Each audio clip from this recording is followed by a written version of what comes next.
Mm-hmm. Mm-hmm.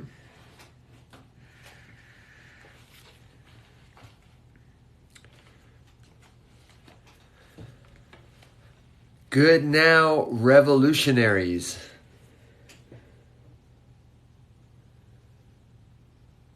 The morning coffee. And there's Alex. Excellent. Good now, everybody. Good now, my friends. Whether you're listening morning, noon, or night, you know what time it is when you see these faces. It's time for the Rise Up Morning Here and There Somewhere show. We're going to bring you the helpful news, the culture, the commentary you love about cryptocurrency, all the good stuff, none of the bad stuff. It's like having a double stuffed Oreo or a thin crust Oreo or whatever kind of Oreo you like delivered to you personally every Tuesday and Thursday. And now I'm curious, Alex, can you tell me what kind of Oreos do you like? Are they vegan? Is that a thing? Every single Oreo flavor is vegan. Every single one. Wow. What a win. Yeah. Yeah. And I love them. And there's only one correct answer, obviously, which I know that you know. I know that you know that there are people who may have the incorrect opinion who you need to, make feel accepted. But mega stuff regular Oreos are the only answer. Well, the news just came in that I eat the wrong kind of Oreo. I just think the mega stuff is too much cream. Too much. No. You're a maxi. You're a cream maxi.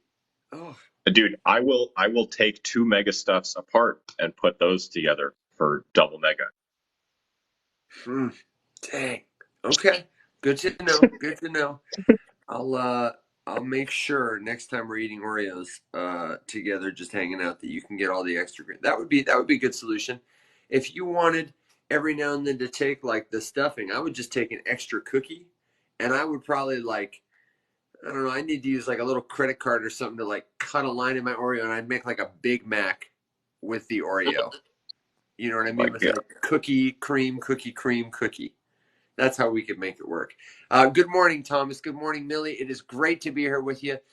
We've got some crypto news to talk about today. I have some research that I've done into the MEV watch. We got a question about last time. Thought that would be helpful to share. It prompts you to consider the question, who is censoring your transactions on a decentralized blockchain network? How decentralized are the networks we use? Why is it important? Why does it matter to us personally?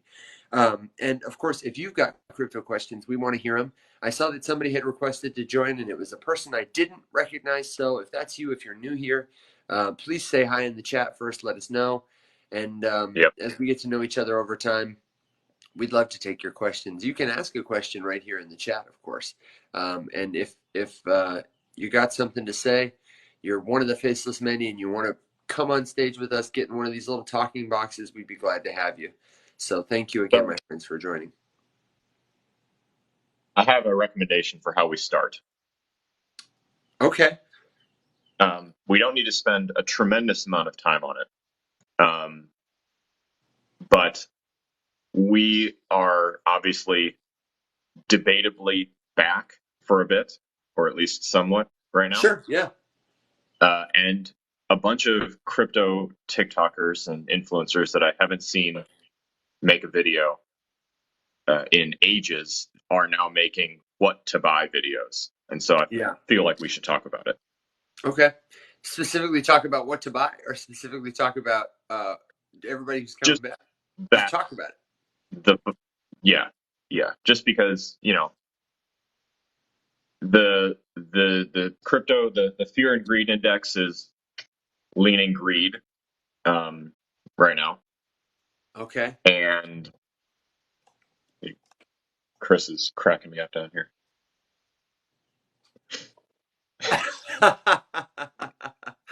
Yeah, man. That's just Evan's vibe, man. It's hard out that's here.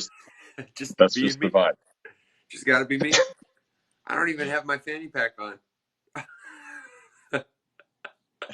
So, okay, fear and greed index. You mentioned it before. You tell us about it. Yeah.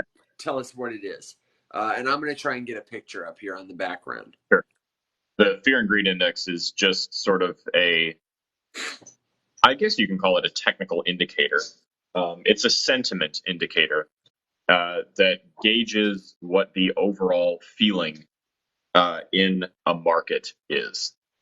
In this case, the crypto fear and greed index tracks are investors more fearful of investing, or are they feeling greedier and investing more heavily, or is it somewhere in the middle? It's a scale of I believe, Evan, that it is 0 to 100, with 100 being max greed and 0 Yep. being max fear, and 50 obviously being neutral. That's Um, correct. so basically, the stuff to look out for right now is that for how long has it been now? It's been maybe a good couple weeks. Um, the markets have been picking up undeniably. Yep. I've made the claim that we are in the same kind of immature bullish period as we were last cycle, just because things that are pumping are not necessarily worthwhile right now. And so there's not, I honestly think that I'm going to probably adjust that a little bit. I think it's a little bit better because some specific narratives are getting a lot of attention and have been for months, and now they're kind of responding. So it seems to be a little bit more focused. Like, for example, Yeah. I Web3 was going to say, can you give me an example? gaming specifically has been a hot topic for months and months, especially since some of the big ones that we heard announced literally last bull market, like Big Time and Illuvium and Star Atlas, have started to do stuff, release better render videos, get people in for early play. I mean, Big Time is being played right now, not by the full general public, but it's being played. Um, and by all accounts, looks like it's going quite well. So that one kind of makes sense. That as a narrative kind of makes sense. The gaming is getting a lot more attention, but of course, what does that mean? It means the other big ones are also pumping. I mean, all the big layer ones are pumping, regardless of whether or not they have great fundamentals or whether or not their network got any use over the bear market or anything like that, or whether it's just people who are holding. But the other reason I wanted to bring it up, and I'm sure Evan has thoughts on this too, is just because you got to be careful listening to content these days, because you're going to start seeing a whole lot more than you have been over the last 2 years, probably in the next month. And we'll see, it remains to be seen whether or not we're going to crash. And none of these people know that. So remember that none of them know if we're going to crash or not soon, if this is really the start of a long up and to the right kind of thing, or if it's just going to sit where we are now and then dump again, whether we're going to crap sideways for another while. Like, literally no one knows. There's lots of potential scenarios. I have vague guesses that we could also probably go through, Evan, in the Well, and context of some vague of them I will guesses. say are framed in a way that makes them more interesting to talk about than others, which are just, this is the top, this is the bottom, buy now, sell now. The nuanced takes can sometimes be interesting. Yeah, yeah. No, for sure. And I'm enjoying listening to some of it. Some of the people who are coming through and offering like an opinion. But I'm talking. Oh, and see, it's even up, because when I looked at it 2 days ago, it was 60. So the Yeah, higher the that last number, couple of days it's been 60s and 70s, 70, 60, 69. Last month it was right around 52. okay, And just a quick PSA, you can get this at alternative.me. The next update is going to happen in 10 hours, 47 minutes, and 22, 21, 20. You get the idea. They've got a countdown timer. And they also have a Twitter page. If you prefer to get your news that way, you don't want to go to another website, you can go to Twitter and subscribe or follow at Bitcoin Fear, which, I mean, I get that you only get characters, 15, I think, in your username, but like, I don't know, Bitcoin Fear I know. seems like bad branding to me. They've been doing this since I think 2019, maybe before, but that's just as far back as I can see on their Twitter. Um, Cheers. That won't do anything to help the robot rumors. No, exactly. I'm sorry, I derailed you though. You were talking about, some takes, some opinions are interesting Yeah, to you. yeah. No, I mean, it's good. It's good to consume the stuff and look at it if you know what it is that you're looking at, and that's really the thing that I want to. I'll share a conflict, an internal conflict that I have, because I feel like I should make videos about this as well now too. If doing nothing else but just the gentle PSA kind of thing that, like, hey, all of these things are going to come out of the woodwork now, so just be aware and be careful. Um, Videos like that get absolutely no attention because they're boring and they don't tell anyone what to buy, Yeah. which is, c'est la vie.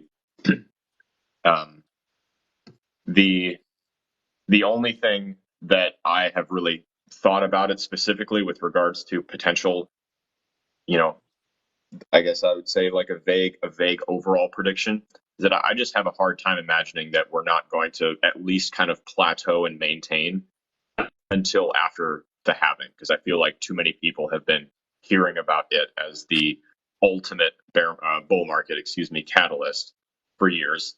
We've seen it catalyze the bull market several times, and we are months away. So I would imagine that the speculation will probably keep at that point. But as soon as I say that, you get the feeling like, well, maybe enough of the people incentivized and able to manipulate a market like crypto, which is not impossible for people with a tremendous amount of money, and there are plenty of those, would be just knowing what retail sentiment could be around the halving and be incentivized to crash it now or soon, because the same people who are coming out of the woodwork now to tell you, like, hey, we're so back. This is what I'm buying. Not financial advice. I'm just trying to tell you what I'm doing. But here's every trade I made or didn't make, but want you to believe that I did. The classic tactic, by the way. I'd like to give you financial advice, but I can't do that, so I'm going to say not, and I'm just going Not to. financial advice. This is the exact trade I'm doing, and I think I'm going to make myself a lot of money doing this. So, wink. Um, but no, I could imagine seeing a manipulated crash of sorts before the halving. Just to because they know that retail is probably going to buy that dip, or at least a good chunk of them, given how people are talking to retail Yeah. at this point. New retail is being told right now, like, hold on, if it dips, then you go in hard. So, like, okay, we can crash it. We know someone's gonna be that exit liquidity for us. So why wouldn't I manipulate a crash? Yeah. So that tends to be kind of my take too, and I'll give more thoughts on it. But I do have a question for you. Um, I want to point out Tori's comment. I don't know if you saw it, that it's a great Oh, idea to sandwich, kind of the hype with, use a stitch, find a hype man, and then stitch it, reminding people. yeah. And you're pretty non-confrontational until you're confrontational. So maybe that would not be your approach, but I kind of like that approach. I think that might be fun. Uh, you know, this is Hold what on. I'm I'm buying gonna this bull market, especially since I'm we've gonna got so many friends. I think they could take it. I'm gonna clip that and send to Christina. Let her hear you say that I'm non-confrontational. Oh, well, you probably are less confrontational with strangers than you are with people who are close to you, I would guess. Oh no, you're more confrontational with strangers? I I Well, love to confront.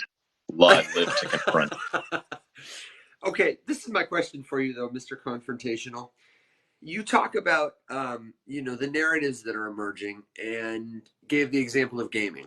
I Yeah. feel like, and this may be that I'm out of touch, I feel like gaming is the only subsector of the crypto space where I see a strong narrative and tokens that reflect the strength of that narrative. There are companies whose tokens you can buy or whose stock you can buy if you want to invest in Web3 gaming, whose products you can buy if you want to experience it. I am hearing other narratives, but the tokens that I'm seeing, because I'm seeing probably 4 or 5 tokens pretty frequently, newcomers, altcoins, as well as a couple like, meme coins that people are watching, month by month kind of thing. But they largely do not align with the narratives. The narratives I hear a lot about, I hear a lot about gaming, still hearing about metaverse. I hear a lot in our circle of friends about decentralized science. I hear a lot about zero knowledge in the broader crypto space. That's one I personally think is going to be huge in terms of products and services that bring adoption to people.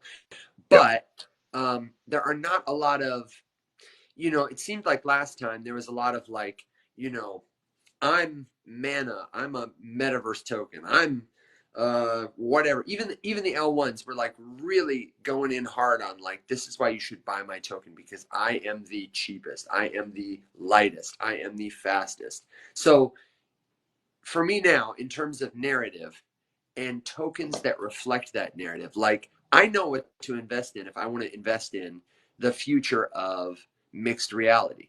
I'm investing in microchips. Although let's be honest, I have largely divested me personally myself from like silicone microchips, companies that extract resources from other parts of the world because it makes it hard for me to sleep at night, even though they do tremendously in terms of returns. But you see what I'm getting at here, Alex? Do you observe that too? I'll give, the one example I'll give before I shut up and let you answer this question is Caspa. I hear people talk about Caspa. Yeah. That's like the hottest token to make a video about. And I keep thinking they're talking about Casper. Remember we met the Casper advisor who wanted to open the crypto sweatshop? And, Yes. and There was a fun confrontation. yeah, that was actually a confrontation. You're right about that. You're right. What an You're right idiot. about that. But my understanding is that, okay, so Caspa, it's another layer one with a different approach. It doesn't seem to be, a narrative crypto token. And I'm curious about that. Do you notice that too? Among the cryptos, people are talking about buying, and among the narratives they're saying that are going to be prominent, that there is a disconnect. And what do you think about it? Well, just Caspa by itself, for the record, is up 25% today. Yeah. Oh, yeah. I mean, look month by month. Look, Oh, wow. give it a year. You know what I mean? Like in terms of now, really, truly, a couple months ago when people started talking about it, that was the time. Mostly I mean, now, I think people might be, too late. yeah, I was But going to say, like, there, this is the thing with these things, right? Like, from where it is, there is, of course, room to run. But if I look at this, hang on, can I? Yeah, I yeah, can. can Okay. you? If I look at this chart, here's it in February. Alex, instead of showing us the chart, you just turned off your video. I did. Yeah, Oh, wait, I got it. I you got it. There it is. there There you it go, is. there There you it go, is. there you go. I had to click save because I'm Yeah, a Neanderthal. All right, so in February here, it wasn't even a penny, right? yeah, yeah. Now, as you can see, it's 13 cents. That's a significant, this is not when you buy anything. I don't No, care what you're investing in. no. You don't buy it here. Now, from here, my disclaimer is that there is, of course, a possibility that it continues to just go straight up. But at that point, the risk of that not happening is tremendous. So, of course, it's possible. And of course, there are examples of, someone pointing at a chart that looks like this and saying, don't fucking buy this that looks like that. And then it does three more of these before it crashes. Yeah. My challenge to you would then be that I guarantee that anyone who bought it here didn't sell it at the top. They waited and then it crashed and then they lost money because that's not how anything works. And I Yeah, just promise you, generally, your mind has this bias that says it did a 10x before. I'm going to wait for it to do a 10x before I sell again. Not helpful. yeah. And unless you are a very experienced trader who has done this a lot, I can say from years of personal experience that your mind does not love you when the chart starts to look like that.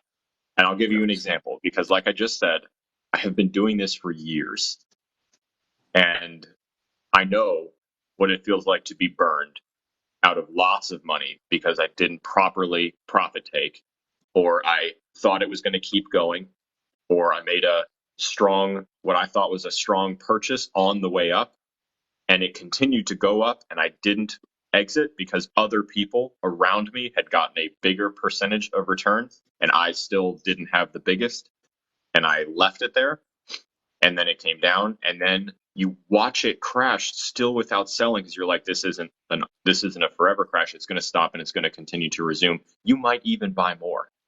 So Yeah.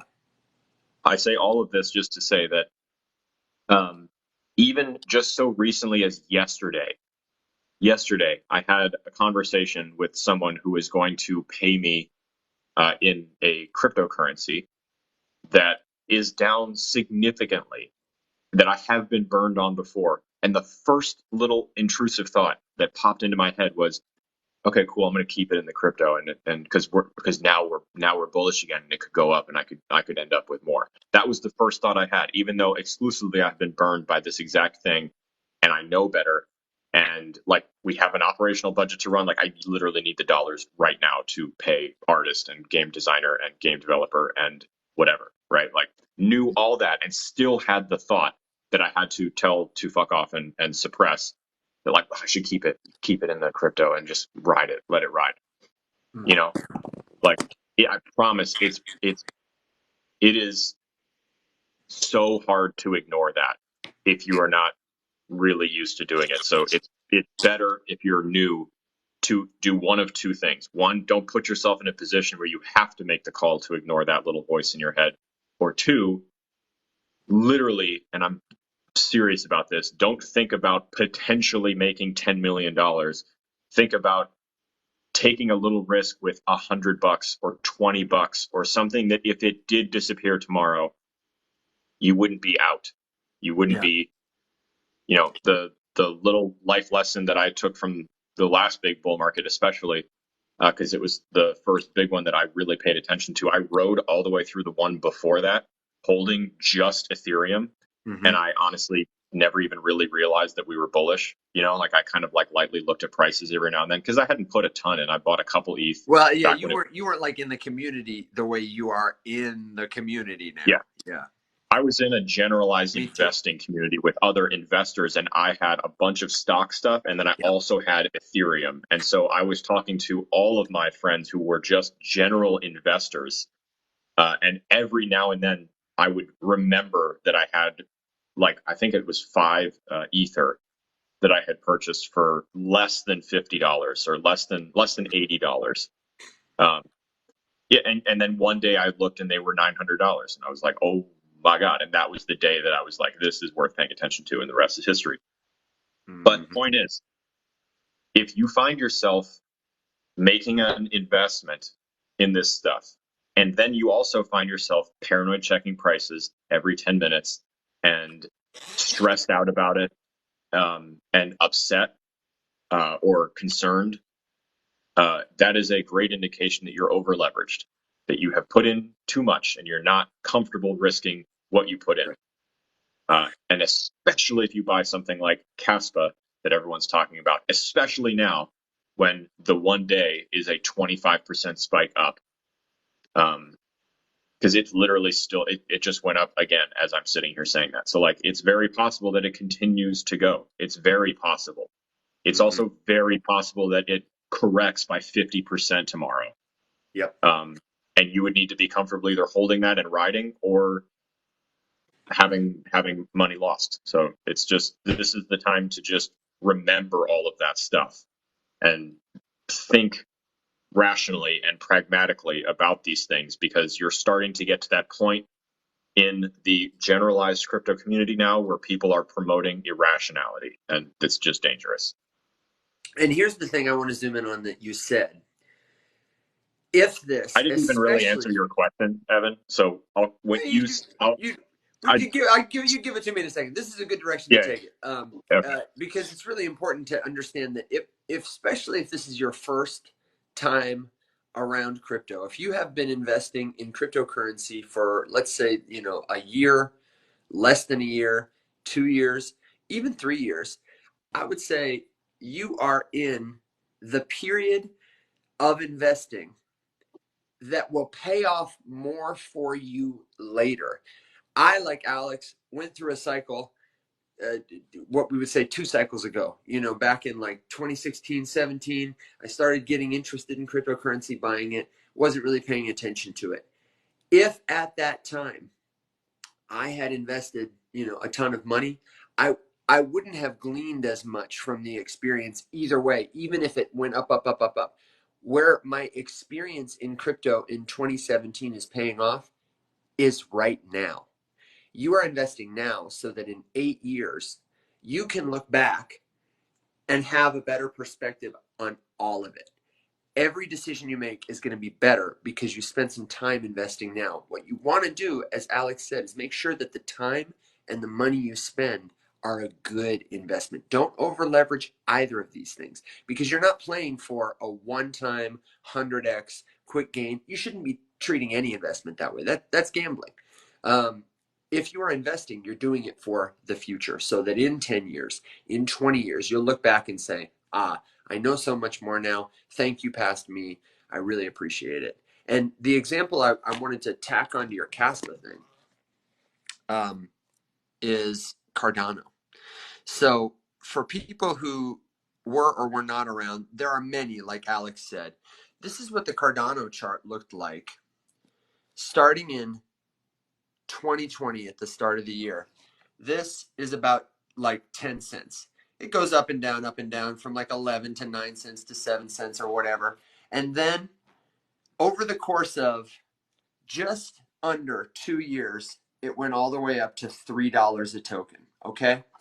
But this cycle here really kicked off October 2021. A lot of action was happening in the crypto market then. It went from 10 cents to $1 in the span of about 4 months. Okay. And at that point, it started to have some volatility. You can see this here. It's moving like 5-6% up, down, up, down, up, down. And people were like, oh, is it going back up? Is it going back down? Now, in the case of Cardano, it went up. It went up to over $2. So everybody who FOMO'd in right here, they may or may not have helped this happen. But people here, they're taking profits. The people who've been in since here, they're taking profits all here. And some people FOMO'd in, sure. But what I want to stress to you is that the people who bought here and wrote it here, they made maybe a 2x. Okay?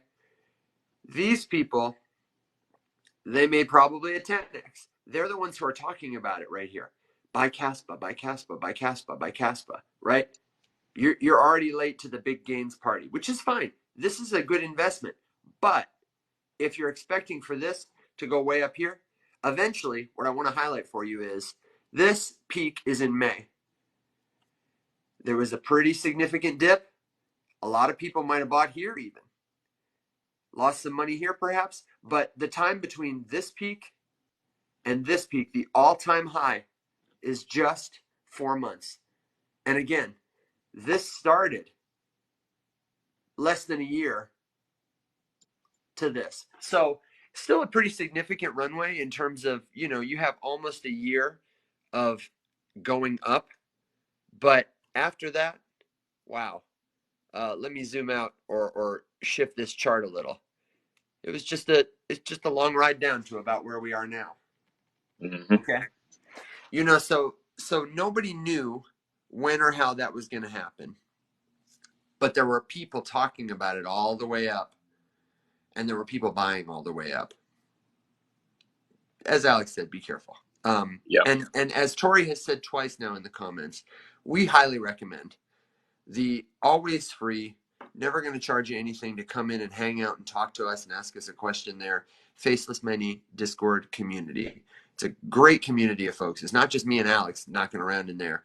It's all the other co-founders of Faceless Labs. It's all the community members who supported the story of the Faceless many of whom came from the original Faceless Crypto Discord before we ever, became a company, started doing this, before we went pro. We were just doing this all the time, hanging out, talking about crypto, and not just crypto, but other stuff too.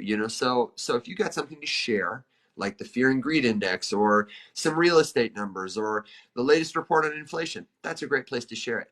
And then when you have a question, that's a great place to ask it. We're really diligent in there about curating a good community, kicking out the bots, helping people get in touch with a better story, good information. So if you're not sure about something, feel free to ask it there. We don't know everything, but we got a lot of friends, and they're pretty smart.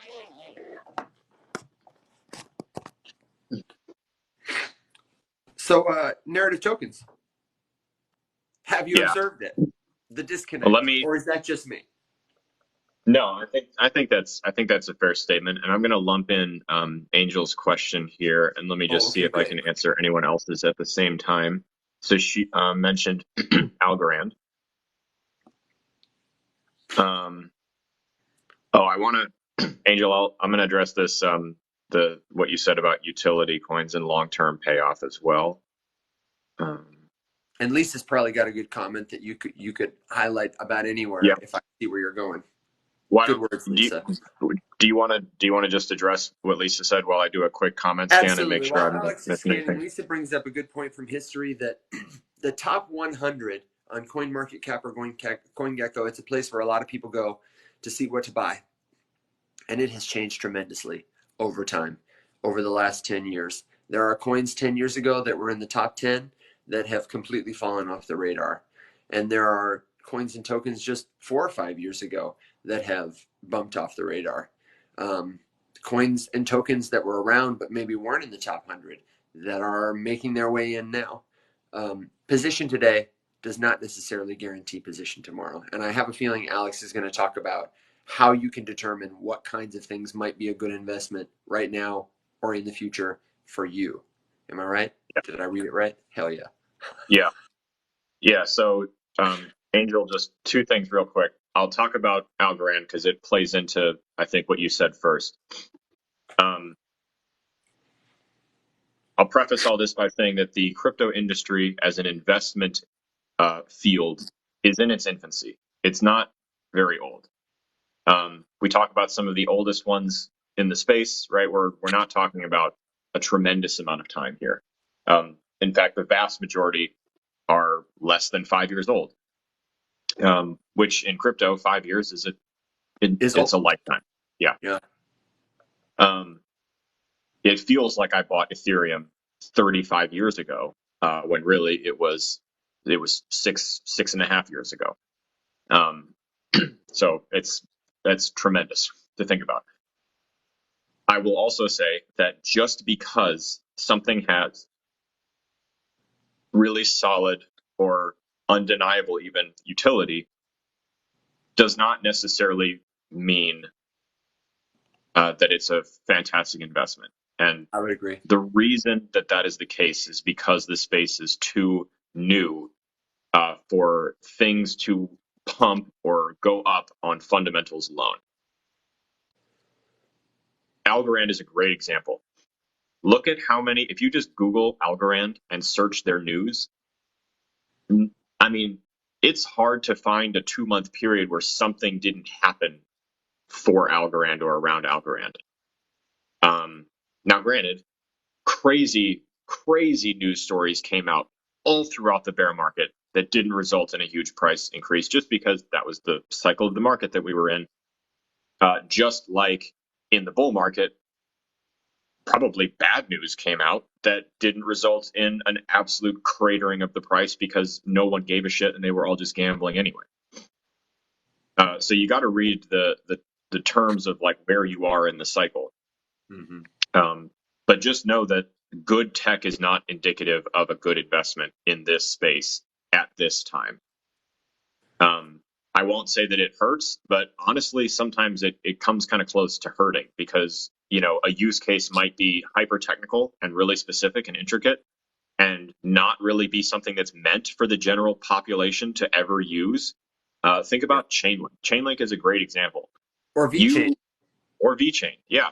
VeChain is a corporate supply chain tracking infrastructure People uh, use it. that that is literally being used by McDonald's and Walmart and tremendously gigantic centi-billion-dollar companies, and has been for years.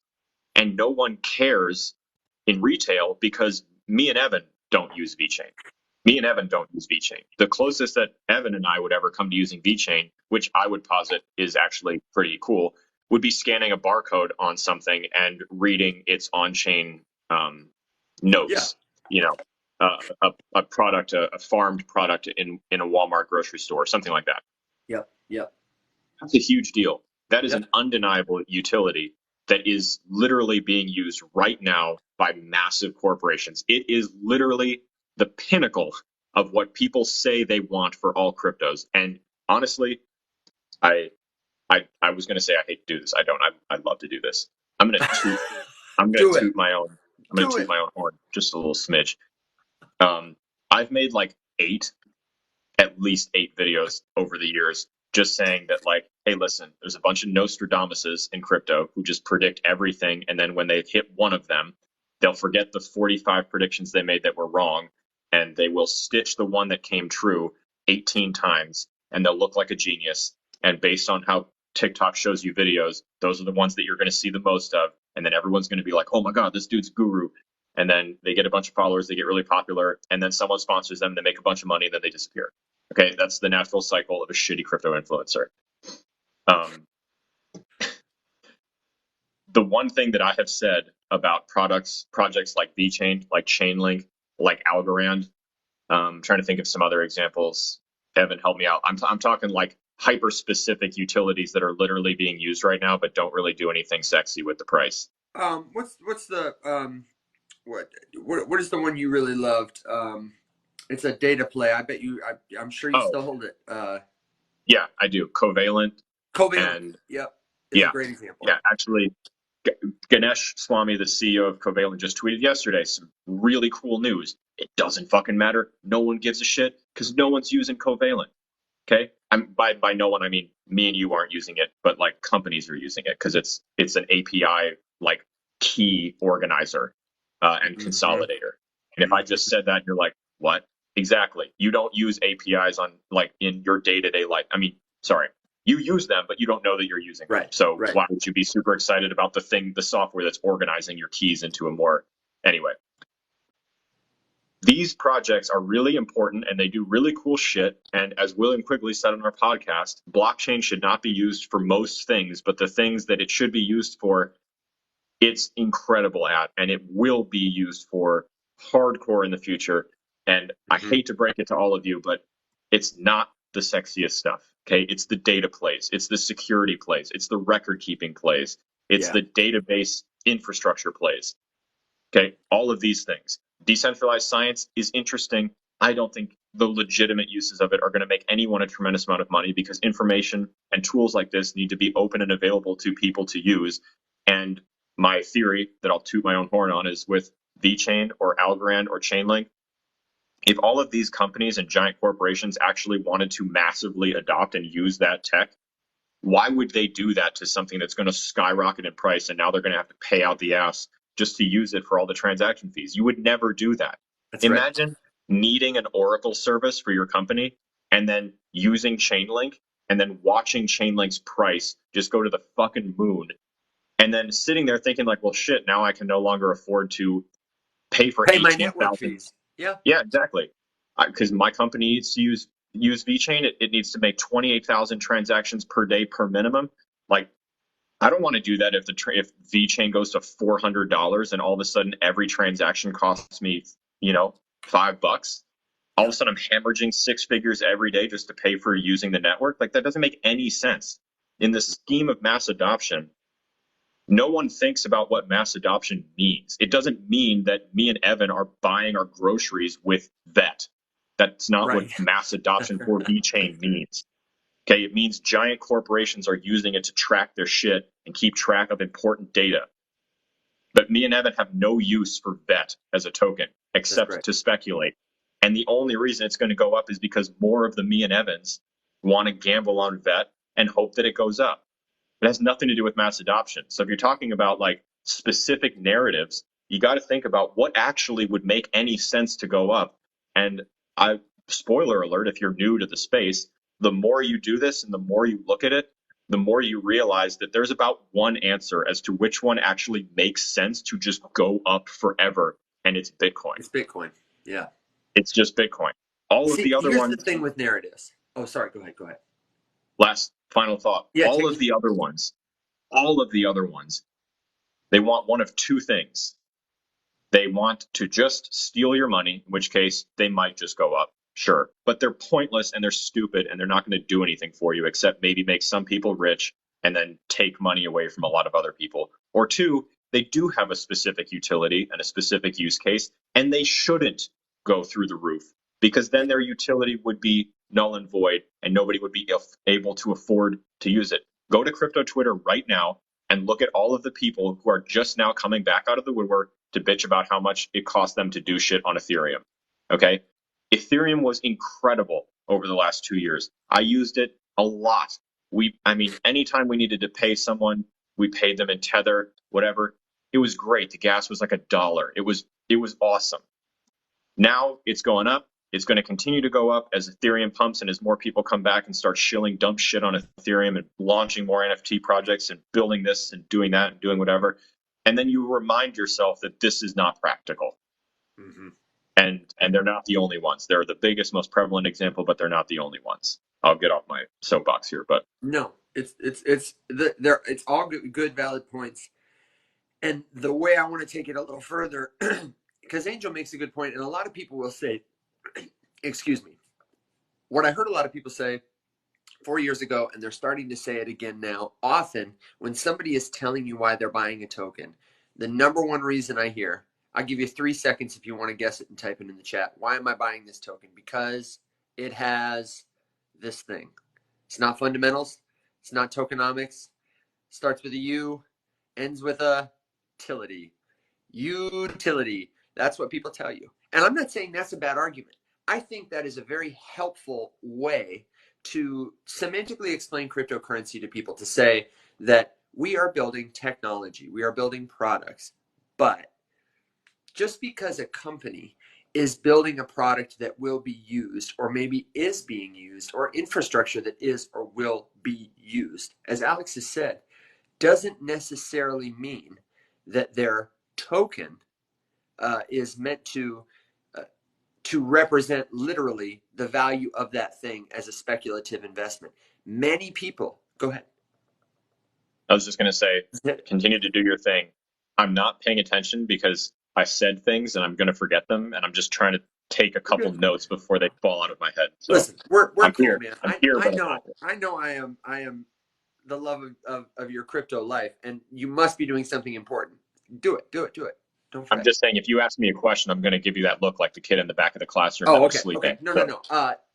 I'll unpack this point. Alex and I, we just trade monologues. I love it. So here's the thing, though, is a company like VeChain and a token like VeChain, this is what you're going to see more of, I think.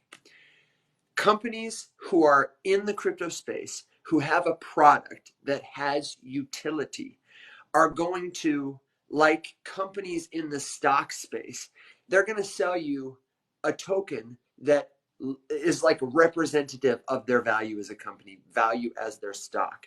But these companies, they're going to have tokens and non-fungible tokens for everything. If they offer a product or service, they may offer it to you as an NFT. And that NFT is not necessarily going to be a great speculative investment. It might just be Ticketmaster's way to sell you their product. So when they launch that NFT, you don't buy it thinking it's going to the moon. You buy it the way you buy a concert ticket. Similarly, some of these companies might do IPOs. They might decide that it is better and more advantageous for their product's utility to, in order to decouple their crypto, which people on their network are using for a function, from its price and its volatility, they might decide to IPO a stock. Let people speculate on our stock, they might say. I think more and more you're going to see companies that want to offer real utility giving you other ways to invest in them than the token, which has a use that they are trying to, proliferate. This is the argument against XRP as a token if you want to make one. I no hate, no shade to XRP. Honestly, I don't spend enough time analyzing all the ins and outs of it, and so many people do that.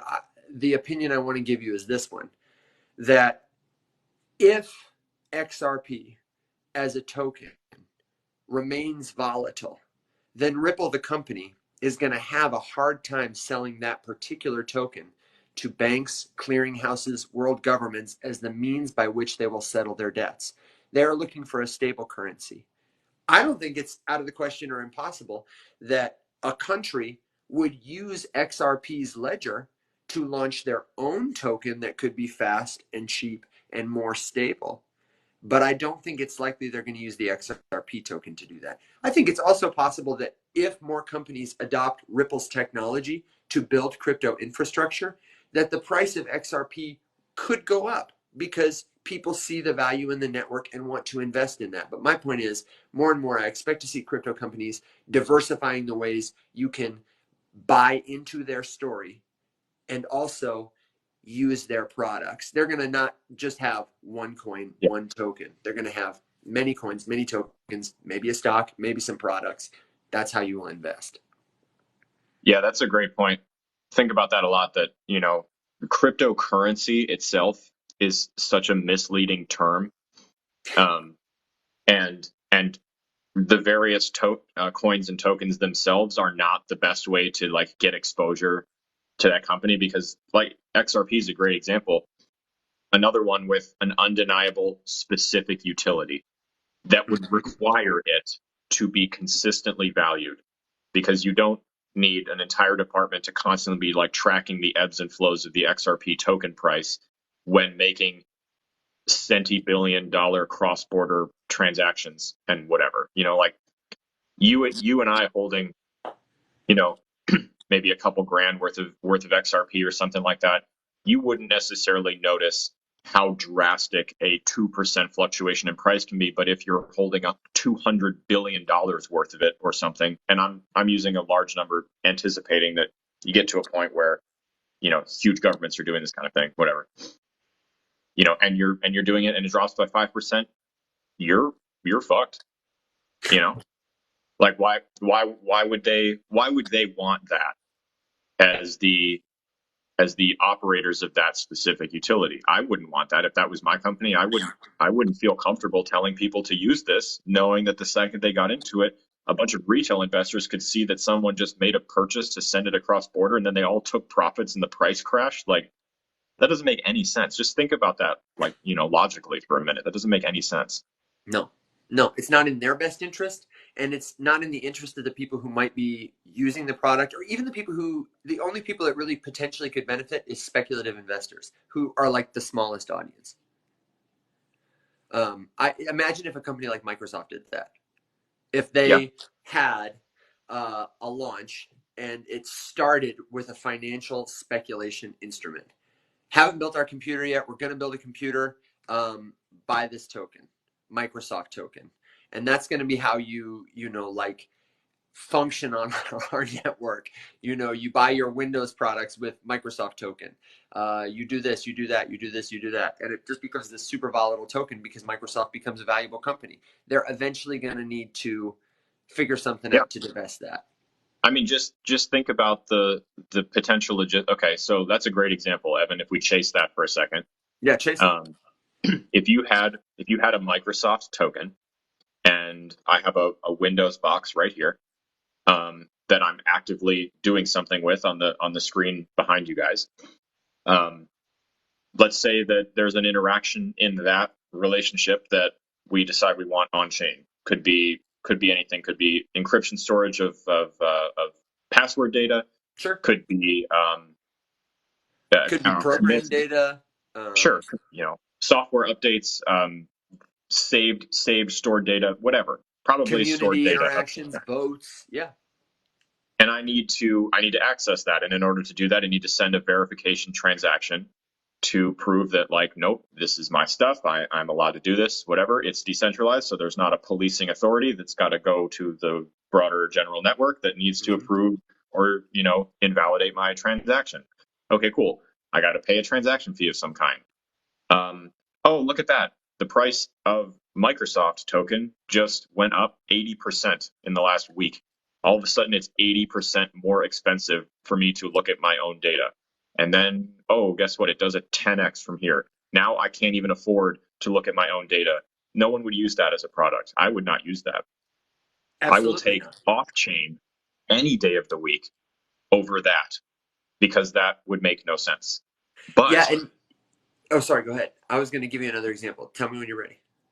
But if I was Microsoft in that case, and I legitimately wanted users to keep using my product, I would be finding constant and creative ways for them to just get more and more and more of my token by doing stuff. You can think of that like a staking mechanism, perhaps, which in this case would be unfortunate because it would require me to like get the stuff that I need to do the thing and then lock it somewhere else to get more of the stuff to do the thing to lock it to keep getting more of it. Doesn't make any sense either. Terrible user experience. There's just like no great way to go about it, is my point here. Like if I was the company with the utility token, I would want as many people to have as much of it as humanly possible so that they use it all day, every day for all of their stuff. And if the price keeps going up, I can't do that. But if me as the issuer continues to give more of the token to more people so they can use the utility more, I'm looked at as a shitty business owner inflating the supply of my cryptocurrency, which Mm-hmm. is an immediate killer in this industry, which means that me as the potential issuer is going to completely skip the blockchain sector to use my technology because I already know how I'm going to use it is not going to be accepted by the broad swath of public that uses it. And I'm going to be looked at as a shitcoin because I need a massively inflated supply so that people can actually afford to use the thing. Chainlink Mm-hmm. should absolutely quintuple their supply pretty much every year forever and just massively inflate the supply of that token because they want more and more people to use Chainlink Oracle services to fetch data for decentralized protocols. But Right. in them doing that, the price will never be able to go up because they would need to actively suppress it from going up. Yeah. It just can't work. The industry can't survive if this is the mindset that we have about it. No, and if that's the only model we have, one token Yeah. to do all that stuff, like you said, we have off chain we can use too. There are plenty of benefits to doing something off the blockchain. As William said, like you said, it was a second ago, often it's better. But there are a few reasons you would do something on a blockchain that are so good, they outweigh that. The example I wanted to use is the ordinal example. You've got Bitcoin, a network of people who are really interested in this token as a store of value. They really like that it is expensive, that it is energy intensive, that it is decentralized to the max. These people see that in terms of how many nodes there are, not necessarily who owns them. These people see that as a feature of the network, that it is costly, that it is slow. That translates to security. Now you have all these people coming in who are transcribing Satoshis to create ordinals, which is very much, I would say, in the spirit of crypto. It's innovative, it's interesting, kind of cyberpunk. And all the maxis who are interested in, like Bitcoinism, uh, they're really upset about this. Or they're really interested in it. They say, oh, great, it's making the network even more congested and expensive. Now it costs me even more to send a transaction. I have to wait even longer. They either love it or they hate it because it gets in the way of what they're used to. It is one token being asked to do many different jobs. And people are kind of discussing what are the implications of that? What do we want our cryptocurrency networks? What do we want our blockchains to do? What is helpful? What is not? Alex, your example of V, you brought up VeChain, and what did I say? Microsoft a second ago as a company. Mm-hmm. That's the one I said. Yeah, Yep. it just doesn't make sense. I had another thought on it, but it's left me. Um, I just hope people see that there are many ways to skin a cat, invest in a token, invest in a company. I expect to see a lot different tokenomic approaches in the future. What do you got? Because I think I have a thought on it, but it's half baked. Yeah. I mean, it's half baked as well. It's something I've also thought about My with favorite. regards to this. Like every time I see a big partnership, like something that's announced between like a company and a crypto, especially a company that's like been around for a while, and you could look at and be like, yeah, they know how to run a business. They've been doing well. And you see them partner with like a new layer one to do something on that network or do whatever. There's always a little voice in the back of my head that just says like, they're literally just going to heavily invest in this layer one. And then they're going to like say they're going to do something over there for a while. And then they're going to exit because they know that if it becomes so insanely overpriced, that exactly what we've been talking about here is going to happen, and people will no longer be able to afford it. So like, why would a company that has been around, that knows what they're doing, build something on Ethereum, make a huge fanfare about it, and then watch the price of ETH go up, gas go up, congestion go up, and then watch users be gate kept, price kept out from participating? It doesn't make any sense. So these companies are either suddenly just making horrendous business decisions, which I find hard to believe in all the cases, maybe sometimes, but probably not every time. Yeah. Angel gave a good example in the comments of JP Morgan and Avalanche. For those who don't know, their blockchain Onyx is built on top of Avalanche, but they call it in all their publicity, it's a proof of concept. It's a proof of concept. Of course, they could build their own private blockchain on Avalanche's smart contract platform, but it's also possible they're just going to build their own L1 after this and control the whole damn thing, Now, there's my big concession to this idea that there's two options, like you just said, right? All of these corporations could make their own. That's not unlikely. No, I don't think anybody would look at JP Morgan and be like, yeah, they don't know how to make any money. They've been making tremendous amounts of money for a long time. And also selling products smartly. Yeah. One could make the case that at the expense of their users, sure. But it's also in their best interest from a customer acquisition perspective to be a good business, because if they lost money all the time, why would anyone use JP Morgan services for stuff, right? Like I sure shit wouldn't. If I have a retirement account with Charles Schwab, if they were out there just blowing billions of dollars all the time and crashing this and losing that or doing whatever, I'd move my retirement account. I don't need to keep it over there. But they make money, so I keep it there, right? But with specific layer ones, like if one of them was going to win the race, you can check me on this. I just looked it up yesterday because one of my Twitter acquaintances was talking about Avalanche, and I was like, Avalanche was the first cryptocurrency that I made a dedicated video about, like 3 years ago. Dude, I went back and found the video. It's cringy as hell because I was like, it was my 17th TikTok ever. And for context, I've made probably 1,700 at this point. So I was like, didn't understand like video cuts and stuff. So I'm just like, Avalanche is a layer one. And I'm just like so slow. Dude, it was terrible. It was like me watching it. I had a stomach ache looking at myself on the screen. I'm sure you can relate to that. But I went back and I stand. Well, dude, for real, I went back to find it to share it on Twitter in the conversation that I was having with this gamer about Avalanche, because Avalanche is getting a lot of attention in the gaming space. And I stand by what I said in the video, but I was like, you know what? I'm not feeling confident enough in myself today to share this video. I need a little bit of a warm up to get here.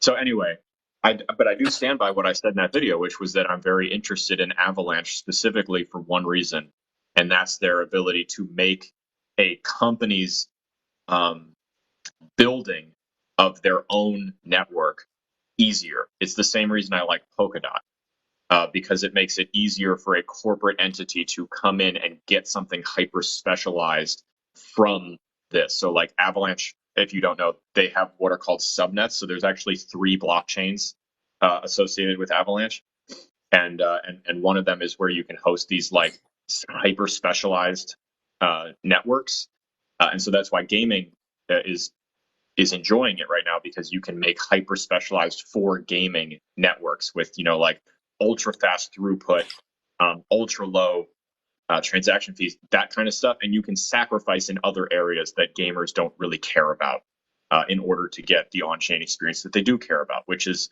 totally valid, right? And Polkadot is the same thing. Polkadot has a program and a building platform called Substrate, where companies could come in and they can build networks on the Polkadot network that run parallel to it. That's their whole parachain thing. The handicap there is that they are limited.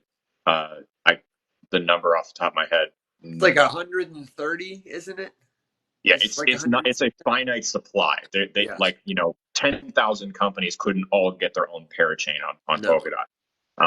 But the method of Polkadot, like choosing who gets what, is for how long. You have to lease the parachain from them, and in order to get awarded the lease, you have to convince dot holders that like your project is valid and good to have on the Polkadot network, and then those dot holders can delegate, their dot to support you and your claim to that parachain.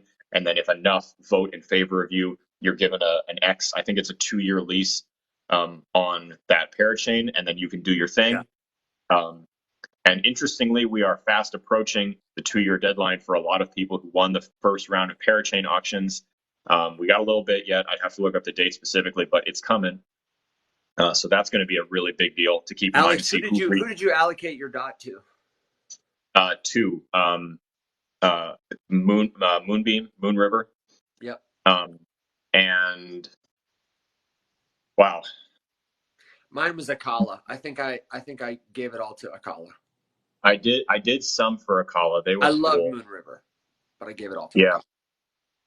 Moon River was my big one. There was one more that I did a teeny bit to, that honestly was such a small amount that I completely forgot it existed. I'd have to go back and look. I don't remember, but Moon River was my big one. Yeah. Just curious. Yeah. And this just goes to show you again how like narrative cycles work in terms of, I remember in the Faceless Crypto or maybe the Faceless Many Discord, we were all talking about Polkadot in terms of parachains, how cool they were, how neat it was that all these projects were going to get funded. And now where is Polkadot? And that doesn't necessarily mean that what the company is doing is bad or not good, or that they won't come back, or that one of those companies won't be a good return on investment for someone's time or money. But, it goes to show you where they've been. And somebody asked a question in the audience. I wanted to address it because it's on, are we active traders? And I said, not really, mostly just too busy. If I think I speak for Alex, but don't let me put words in your mouth that, we are interested in what's going on. We invest, we spend our time on it, but to be, whether you're a fundamental or a technical trader, reading charts all the time, every day, I wouldn't have time to do my other jobs. I, first of all, would get addicted to it. I occasionally will do a swing trade because I don't think it's terribly hard to learn if you're interested in it. But hey, Mike, thanks, man. Good to see you, brother. But narratives. Yeah, they're coming and going. Companies are coming and going. I'm mostly interested in set it, forget it. What's the next cool tech? What's the next cool product? What can we build? Yeah, I don't trade anymore for exactly the reasons that Evan said. It's time consuming, and I don't have the time to pay enough attention to not do a shit job. So like, if I just have Bitcoin, and it's tucked away. I haven't thought about it in ages. What I'm trading is my life. I'm trading my life in the hopes that one day enough people will know, like, and trust me in regards to, the content I create or the company, the products that we've built, that I can go anywhere in the world and knock on someone's door if I'm hungry and they'll say, "Oh my God, it's Evan. Won't you come in for dinner?" That's my biggest trade right now. You know what I mean? And hopefully along the way, until we abolish the money system and move on to something better, I'll have enough of it to spend on Christmas presents for the people I love. Oh, real quick, speaking of Christmas presents, because I saw our friend Dave was in here. Another great example of Web3, Web2, the union, the marriage. Starbucks just released their holiday stamp. It is coming up on the 1-year anniversary of their Odyssey collection, which, really according to the radio DJ I was listening to, Who would buy a Starbucks NFT? I'm here to tell you, I'm buying Starbucks NFTs, and a lot of them you don't even need to buy. If you want to get a holiday stamp from last year, this is it. There are just a few thousand editions, and the cheapest one you can get is $600, $669 to be exact. And this year's stamp, featuring art from their holiday cup, is totally free for members to claim if you have a certain number of points, you've collected a certain number of stamps, like your boy. And is, I think, just a great way to commemorate the story of this program. You can still sign up for it. I don't know if you'll be able to get access to it, and there are several thousands of people there, but it's a great Discord community that models how Web2 businesses can start participating. Loyalty, what a great on-ramp. And you notice there's not a Starbucks crypto token. The loyalty points are not on chain yet, but these NFTs, totally on chain. They entitle you to all kinds of stuff. Points that track your participation. They can be bought and sold on a marketplace. They can be collected. They can be transferred. They did one that had, like, revealable art, so they added an extra layer of rarity in, and they've done all kinds of experiences, tours, lessons, physical gifts, customized physical gifts, and are just a wonderful example of how you don't have to launch a token to be a company in the crypto space. This is absolutely using blockchain to add value to customers and to the company. Happy holidays, Starbucks. Real quick. I see you got the magic cards. Yeah. Yeah. Are you trying to challenge you to a duel? No. Well, yeah, sure. I was going to make a point. The turkey, in answer to your question, will Bitcoin pull back? Neither one of us knows, because we cannot see the future and we don't have a crystal ball. But history would tell us that, yes, at some point it will pull back. It's not going to be a straight shot up. It could go up 50% more and then pull back. It could pull back tomorrow and go back down to 20. Who knows? Can I real quick interject on that to say, because I didn't say it earlier, that I also agree with your take, and a take I've seen around the space. I think, just based on what is likely, I think that it is very probable that the institutions who started buying when Bitcoin was worth a lot more than it is now are looking for a moment to recoup some of the losses they've been experiencing 100%. back.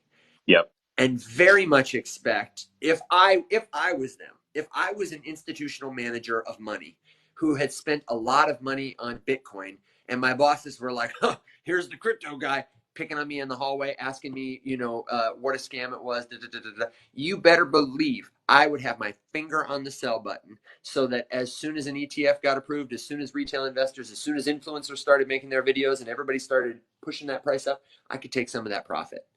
And those people, those companies, hold way more Bitcoin tokens than you and I hold.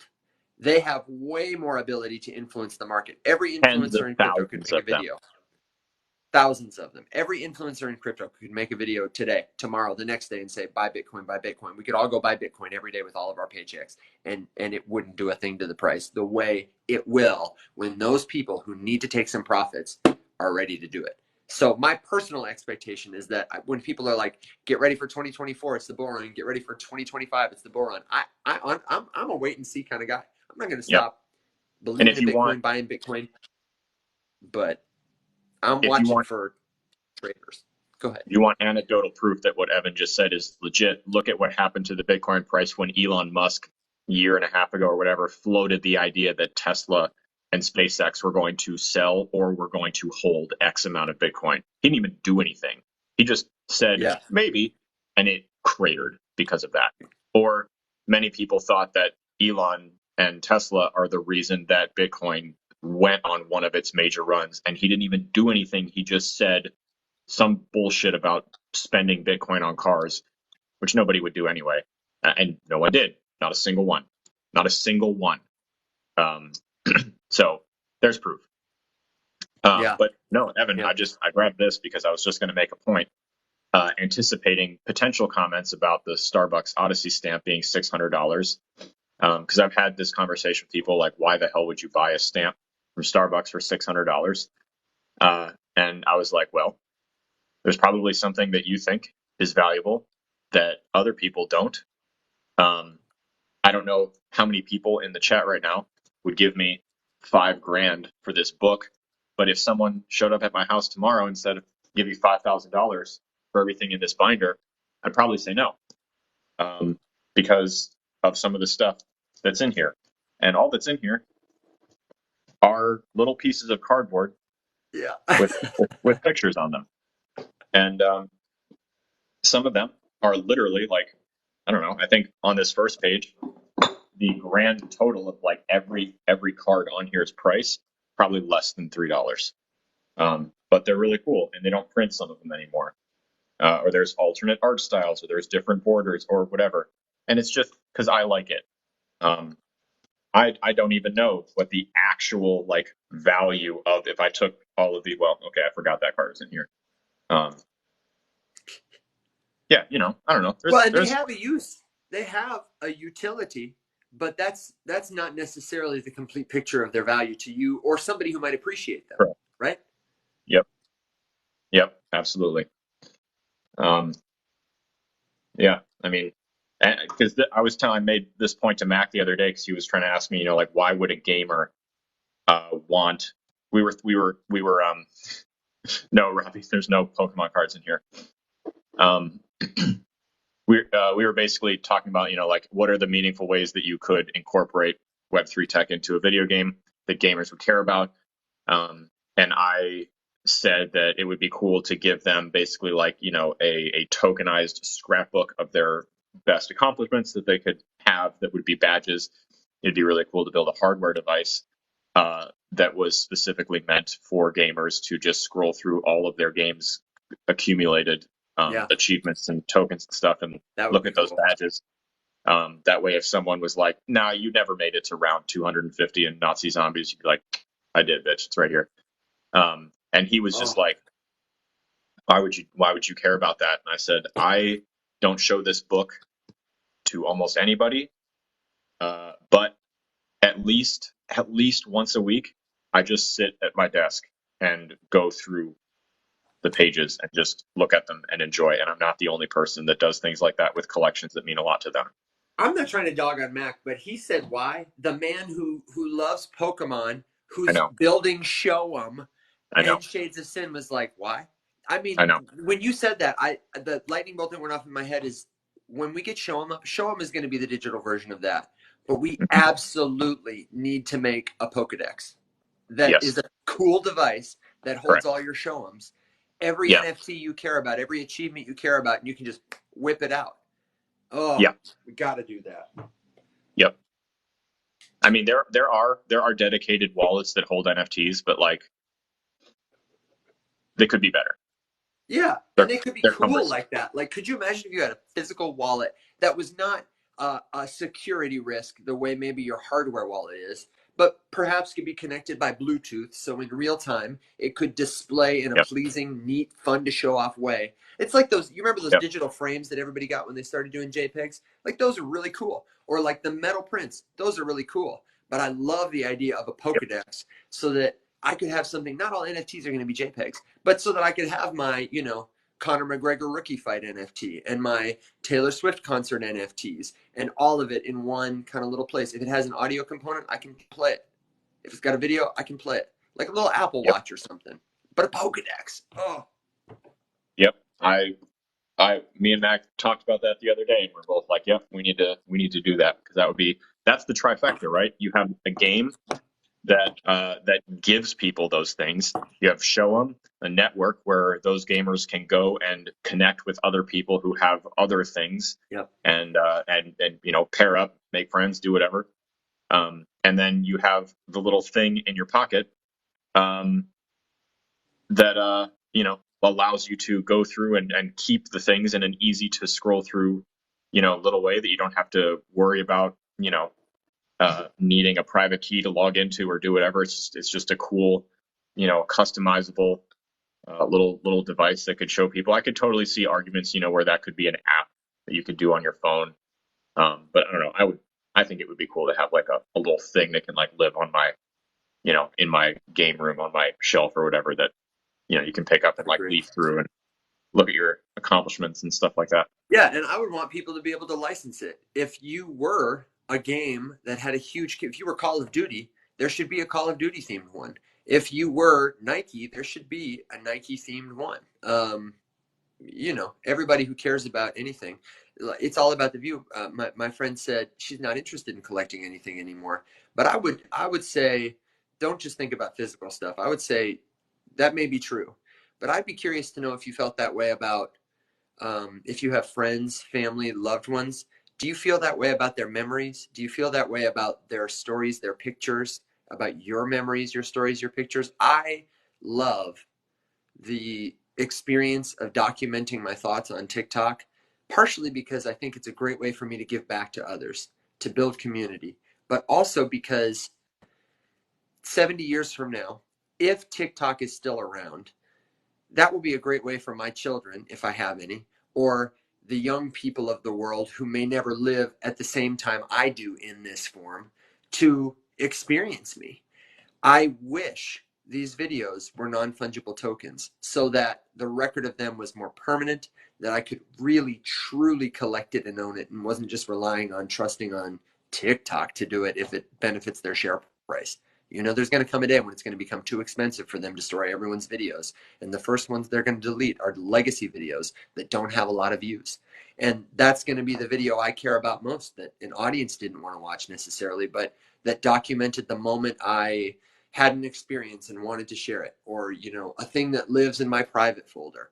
When I moved out of my apartment, I made a video that no one has ever seen, but that means a lot to me because it captures that memory. So I think non-fungible tokens and a means to access them would be meaningful for someone like me, and I'm curious to know if that would be the same for you. Yeah, the same.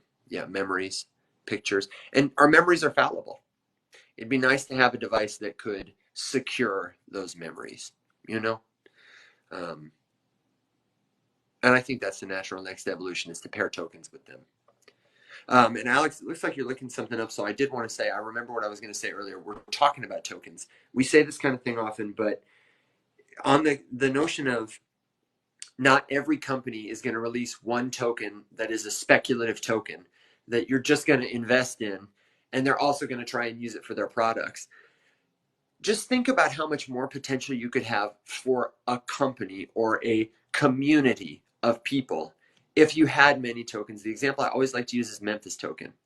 What if you earned a token for living in your city that you could exchange for discounts on products and services at local businesses when you pay your bills early or on time, if you trade some of this token in? If it's hyperinflationary, it discourages people from hoarding. It encourages people to spread around, to connect with others in the community, which is something I, as a community government, would probably want. And if you had other types of tokens, like you get a non-fungible token if you are a teacher in a school district that is perhaps controlled by the smart contract at your school. When you leave that job, they make you another token that shows that you worked there, but they keep the active teacher token. That active teacher token allows you to sign into school board meetings and have 2 votes instead of 1. It's maybe soulbound, so you can't sell it to somebody who wants to buy political influence. All of these things are things tokens can be programmed to do that can help an ecosystem of tokens function like a team functions. You're not just going to play one-on-one basketball all the time. Sometimes you're going to play 5-on-5. You need a big man. You need a small man. You need someone quick. You need someone who could shoot. You don't just need one token that's going to be your governance token, your money token, your network token. And then in that example too of a city coin, which I do enjoy the idea of, you would not even really logistically be able to have only one, because I imagine that part of it could be that cities would want people to be able to invest in them. Yes. Maybe you don't live somewhere anymore, but that's where you grew up, and you have a deeply vested interest in its success as a city. you Yep. know, in its ability to fix infrastructure or whatever. Blah blah blah. So there would need to be a separation there, because if I was the city and I was using a token of sorts to do stuff, you know, and I wanted like my constituents to be able to have it to prove legitimacy in whatever capacity we use the token for, that supply's got to be plentiful and it's got to be really easy to get, Yep. Yep. which is bad tokenomics. Yeah, right. Um, And maybe even a regenerative increasing supply. Because someone in the question asked, why would you want it to be hyperinflationary? mhm. How would that decrease hoarding? If I got a token today that was worth nothing tomorrow, the incentive would be go out and spend it. And that would be a reason for somebody to print more and more and more, is to make people collect more and more and more, because they're inflating all the time. Yeah. How does it discourage hoarding? To be honest, I don't think that it does. Oh no, that's what I Um, just said. You missed it. I said if oh, if you have a hyperinflationary token that is worth gotcha. something today and worth nothing tomorrow, why would you hoard it? You want to Gotcha. spend it as quickly as possible. Yeah, yeah, exactly. You want to use it. The And you wouldn't want that token to be your dollar, because people are going to get pissed when they can't go get groceries tomorrow. You would want that token to be something else. Your your community discounts, your votes, your whatever. Yep. For employees in a company, I think that would be good. Every day you work at a company, you get 100 of these tokens. They're hyperinflationary. You have influence. That way, if you were the CEO, maybe you got more tokens, but if you moved away, you wouldn't still have a tremendous amount of influence. You left your job, and a lot of the time, 5 years from now, the CEOs still have a tremendous amount of influence because of their ownership stake in the company. Even though they're not the person most directly affected by what that company does, making its decisions, Yep. this would be an example of one kind of way you could mitigate against that, or mitigate against people buying a lot of control who shouldn't have it. I think there's also a compelling argument to make there that it might be more worthwhile to just have single, you know, use an NFT for this kind of thing, which marks you as a resident, and perhaps you as the receiver of that resident NFT. Maybe you have the option to get rid of it and sell it if you don't want it anymore. But keeping it and having it on your phone, you know, or proof that you own it on your phone, kind of thing, enables you to just, I don't know, get a slight discount shopping at local business in that place. You know, encouraging cities to support themselves and support each other. But perhaps that would create also an industry for tourism to want to get that native city token to visit there and have an easier time, you know, getting around. Maybe someone goes there for business all the time, and so they're incentivized to do it. So there becomes a market for this kind of thing. Yeah. But also, that is an inflationary supply because new people are born in that city that require it. You know, there gets the question like, what happens to someone's token if that person passes away? Uh, you know, probably nothing, but you know, it's an interesting theoretical structure. But I mean, you could even extend that. Somebody passes away, there could be a function in the smart contract to notify them, and the smart contract verifies and passes this token on to your legacy. And maybe there's a rule in the contract that if a token has changed Goes to your hands, family. right, if Yep. the primary holder is not, or the primary owner is not the one who holds the token, then its utility is useless. But it's valuable, and you can look on the blockchain in an instant and see, so and so has deep roots in this city. Or, like you always say about companies and each other's customer bases, how cool would it be for a city like, I don't know, Nashville, and a city like Los Angeles to airdrop tokens to each other's NFT holders, because they're like, hey, Nashville, you're just like us. Why don't you get a discount to our nail salon because you hold this NFT? I don't know. Come to LA, hang out here. That kind of stuff would be more possible than it is now, without having to invade anybody's privacy, if they had that kind of infrastructure. Hey, what do you think about, did you get a chance to look up this MEV stuff? And Oh, a little bit. do you want to wrap on it for a minute? I pulled some Yeah. screenshots of the website, because I do think it Take was it. a really good question asked last time. I was watching for that commenter, and I don't remember who it was. I was hoping my memory would be jogged. You I know, don't remember. I don't remember either. But take it away. So last time we had a comment, somebody was asking us what we thought about MEV Watch and OFAC. MEV Watch is something that was new to me. So new to me that even now I'm losing the acronym. I've got OFAC, which is Office of Foreign Assets Control. What is MEV, Alex? Do you remember? You have it Honestly, up? I Yeah. don't have it See, up. so this is how new we are to this. But let me It just was new to me as well. but let me give you the overview. The Office of Foreign Assets Control is a financial and enforcement agency of the Treasury Department. Just like the SEC is an agency that regulates our economy, OFAC is an agency, and they are the ones that they sanctioned, if you saw it, Tornado Cash and several Ethereum addresses associated with it recently in 2022. This was kind of a news event in the crypto space. Tornado Cash is a service that people use to scramble addresses, and the claim was launder money. But it just was an anonymous way to preserve your privacy on the blockchain. The MEV boost metric tracks the percentage of blocks built by OFAC compliant MEV boost relays since the Ethereum merge. In plain speak, this is the option that validators, they can outsource their block production duties to the highest bidder, which increases the interest that they earn for doing their job to secure the network. And they can choose who they want to accept bids from. And similarly, those companies can choose which validators they want to accept bids from. According to this site, there are several major boost relays. Of the 7 available, only 3 do not censor according to OFAC's requirements. OFAC, because of their sanctions, can delay transactions that interact with smart contracts they don't like.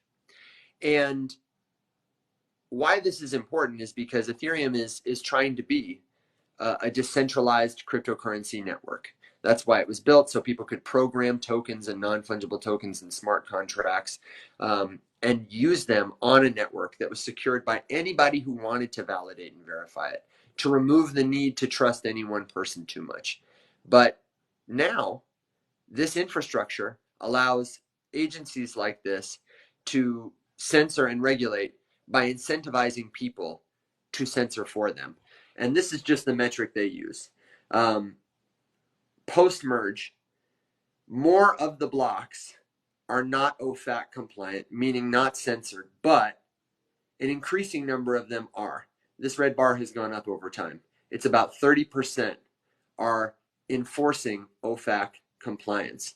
And the major offenders here, in terms of who's censoring the most blocks, I don't know if you can see this, but Bitstamp has censored 100% of its blocks in the last day, or all of its blocks have been censored blocks, OFAC compliant blocks. Ether Capital, 100% of its blocks in the last day have been OFAC compliant. Celsius, Kraken, Rocket Pool, Lido is on here. All of these are big numbers. Some of them are over 90%. If you look at all time, let's see. Over time, since the merge, 96% of all Celsius Networks blocks have been OFAC compliant and possibly censored, meaning transactions have been rejected or denied, not because they didn't meet the rules of the network, but because these validators actively denied handling them because of some outside person's rules. That's the overview as I see it, as I've learned about it here. The TLDR is that censorship is bad for a decentralized network. It keeps it from being neutral. Alex, what's your extra context for this, and what's your take? Did I miss anything there? No, I mean you've read more about it than I have. It's a weird thing. to balance, right? Like, we've all seen examples on the internet, which one could argue is, I don't know. Yeah, I would not say decentralized, but like a semi-decentralized, parts of it could be theoretically. Um, Obviously, we've seen lots of examples of internet censorship, but I think about like what happens when something is not moderated or not censored, right? Like, nobody, I don't think, I'd be concerned about you if you did, would say that 4chan is like a reliable place to get your information. Um, you know, like, Yeah. I'm sure that good, legitimate intel gets leaked through something like 4chan, but also the second you remove all moderation on a platform, you turn it into a rat hole, and all of a sudden NAMBLA is there recruiting members. And for those of you who don't know, that's basically an organization of pedophiles who think what they do is cool. So it's just one of those things, right? Like, you need yeah, great point. Leftover eggs in the chat here. Look what happened to Twitter right after Elon got hold of it and made some sweeping claims. What was really funny is that he talked straight out of his ass that whole time. Twitter is one of the most heavily censored platforms on the internet, and it still is. And I'm annoyed that I just said the word censored, because it's not censorship at all. It's one of the most heavily moderated platforms on the internet. That's a personal pet peeve of mine, and I'm annoyed that I just made How would you the slip. distinguish moderation and censorship? Well, you can't censor somebody on a private company's network when you signed a terms and agreements sheet to follow their rules to use their platform. If you do not want to use Twitter's rules, then you can leave the platform and you can go somewhere else. I think the only social media network that is more heavily moderated than Twitter is Truth Social, which is hysterical to me. But I challenge you to make an account over there and see how fast it takes you to get permanently banned. Because if you just say something like, I think some of the examples I've seen, it was like a TikTok trend for a while, make an account on Truth Social and see how fast you can get banned. Yeah. And lots of people could do it in under a minute, like from start to finish. And all they would do is the worst one I saw was someone created an account, posted they had no followers and they didn't follow anybody. And their first post was just quite simply, like, women deserve rights, banned immediately. Climate change is real, banned immediately. Dang.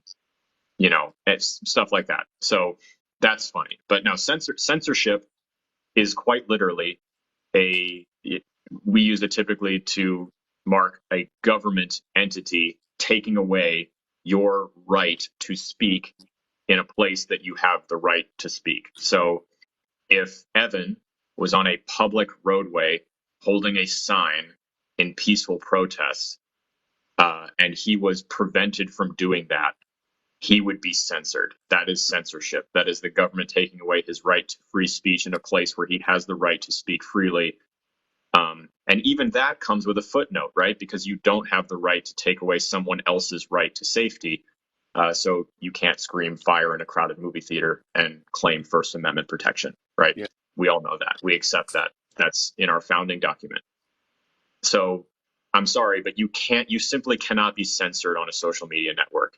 Yeah. And the reason that 4chan is the way that it is because they don't moderate, which means no one is sitting there preventing stuff from being posted, although it is heavily monitored by law enforcement, because bomb threats and recruiting for extremist groups and domestic terrorism and pedophilia and crimes and trafficking and drug trade, like all of those things have been posted there before. So, I guess that's my hot take. So to circle that back to the MEV thing, I get it. Like, it doesn't make me angry, because we've seen more than once government entities trying to police pieces of decentralized networks. They've been upset at Uniswap before, and Uniswap had to implement specific measures to prevent money laundering, suspicious transactions and stuff like that. And you have a choice, right? Like you could not do that. You could not start moderating or monitoring a decentralized network, and then you could let what happens to it happen to it, which could possibly be that the government finds a way to shut it down. Or you can try to make an acquiesce to comply with a piece of regulation to keep your network up and running, which makes it by nature not totally decentralized, which is a sacrifice that you might just have to make. And that's a choice that we all just have to be at peace with, in my opinion. Yeah. And this is the interesting era that we're in, is Bitcoin or Ethereum are transnational. They are, in the spirit of things, decentralized. They are run by code. Anyone anywhere can access them without permission. You can get a private key or multiple private keys anytime you want without having to prove anything to anybody. And they exist in a world that largely has borders, which has governments who are interested in not just regulating, but to some extent, moderating and controlling, imposing terms and conditions, rights and privileges on people. And some of that is perhaps well intentioned, but the question is not, is it good or bad? The question is it a reasonable thing for any entity to exercise? That's the existence of decentralized cryptocurrency networks begs that question. Is it ethical? Is it something they can do? Yes. Is it something they should do? It's interesting. And just to sum it up, I don't think I said this bit, but to be clear, not all blocks that are built by these OFAC compliant companies that we talked about, Leftover Eggs mentioned, Ledger is one of them, Coinbase is one of them. Not all of them are censoring, but all blocks that are built by OFAC compliant relays, they will censor when a non-compliant transaction is broadcast to the network. They are putting the rules and preferences of that nation state, of that regulatory body, over the rules and preferences of the decentralized community, the contract. And I'm not saying they're overriding the contract, but the contract is open-ended on this thing. They're putting another layer on top of it. And it's important because if you stake your Ethereum with an offender on that list, if you use an offender on that list, you don't have a say largely over who's processing your transactions. But if you stake with them, you do. Then your Ethereum is helping them, your Ether is helping them contribute to that censorship, their ability to censor. So if you care about this, a way to take action is to go to mevwatch.info. You can look at their list of providers and you can see which of them do not censor transactions or which do not comply with OFAC. It looks like all of the ones that are tracked here maybe do to some degree. I don't know if they have a list of, the least OFAC compliant, but that's where you'd want to put your Ether. Just to vote with your dollars, so to speak, vote with your tokens. And I think it'll just become an increasingly important issue, not just for Ethereum, but if I want to build a decentralized permissionless network and the country I live in tries to regulate against that, I mean, maybe I'll be able to get around it, but they could make it increasingly tough for us. And I think that's a real, it's not just a tech issue, it's a human rights issue at that point. What is our right to do? And who can tell us how to do it? It's very tricky. Very tricky. Yeah. I mean, might kind of suck to hear, but I think in order to have like a basic human rights that is not debatable, it needs to be given to you by governing authorities. Otherwise, there will always be a debate around what constitutes a basic human right. You think the government is the legitimizing authority, meaning like when a government codifies it into law or something like that, that legitimizes it? I wouldn't say legitimizes it. I'm just saying that the entity with the power to take it away from you needs to allow you to keep it. Otherwise, sure, you can fight it, but that's literally why war happens, or one of the reasons. Because I wouldn't sit here and tell you that, we don't have a collectively basic human right to, use something like Ethereum to send our value to each other on. That seems, innocuous enough and important enough to where it should be basic. But as long as there is someone or something with the power to take that away from you, if they're not cool with it, you're not going to get that. And that's just the way that it I see. goes. So it's the difference kind of between de facto and de jure. Yeah. Yeah. I mean, We like, say all humans are created equal, but look at the way we live, right? yeah, exactly. Like you would not, you'd be hard pressed to find someone who says that, like, uh, access to clean water is not a basic human right. And yet look how Right. many people in the world do not have access to clean water, and how easily they could all have access to clean water if someone was not standing in the way of their access to clean water. Man, did you see that the guy who self-immolated just a day ago in the Congo? Wow, I got to make a video about it later. I know this is off topic for our show, but I think it is so important because it touches a lot of our industry. Our particular type of technology has so much to do with computers, with chips, with energy, with databases, um, a lot of which require resources that are often extracted from countries in an unfair, unjust, inhumane way. I don't think that's controversial to say. The Democratic Republic of Congo specifically has a terrible human rights crisis right now where people of all ages, but specifically young people, children, single digit ages, are being made to work, often without pay or certainly without fair pay, in cobalt mines in terrible conditions, without shoes, in all weathers, for terrible hours to get the cobalt that is needed for a lot of our technology that runs this kind of stuff. And a gentleman in the Congo self-immolated because he had a sign, more or less saying, nobody hears us. I'm doing this so that the world will pay attention. And I have a real thing about it. It sucks to be in a world where we have access to the news all over the planet because we can't possibly do something about every bad thing we hear personally. It's not up to us. It's up to Well, the powers that be. But we got to talk about that stuff. Let them know it's important to us. Could you the imagine feeling like nobody heard you so much that you had to set yourself on fire? The least I can do for that guy is give him 10 seconds of our presentation today to say that's a world issue we'll have to reckon with. the horrendously morbid irony of that situation is that we all have the ability to spread that guy's message because of the thing that he pulled out of the ground. Yeah, I know. I saw a video on it and somebody was saying that. He said, we have this thing because he died to give it to us. Like, Jesus, man. And a Yep. lot of people are just now hearing about it. They're just now talking about it. I think a lot of news outlets were slower than TikTok, than Twitter, than other places to cover this news. Yep. And I'm really proud of that. I don't think it's up to a white guy like me who lives in Tennessee to report on or tell you how to feel about this or that. We should be looking to those people and their lived experiences. But I absolutely can yield this platform that I have to amplify that message. The suffering, the needless suffering. I stand with those people. Hello to my friend the Oracle. Good to see you.